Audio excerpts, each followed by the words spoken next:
قوة بدنية كبيرة جدا عند عدلان قديورة. كرة أخرى روبيكين وضربة جزاء. نعم حكم وش يقول؟ يقول مخالفة أو ضربة جزاء؟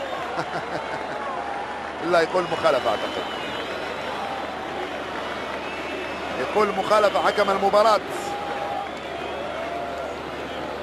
طبعا تقدير الحكم هو السيد، وهو الذي يقرر. ربما الحركة اللي قام بها روبيكين الذكية جدا هي اللي غلط بها حكم المباراة. إيرلندا وفرصة إضافة هدف ثالث قبل 6 دقائق، هل يفعلها مبولحي؟ لا.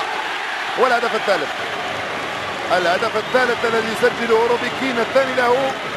3-0 لصالح منتخب جمهورية إيرلندا أمام منتخب جزائري.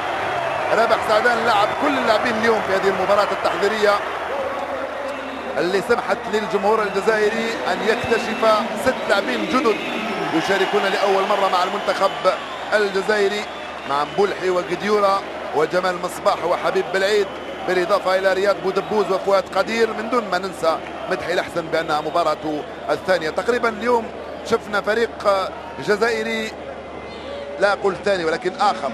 شفنا كل ما بحوزة كل ما يملك المنتخب الجزائري من تعداد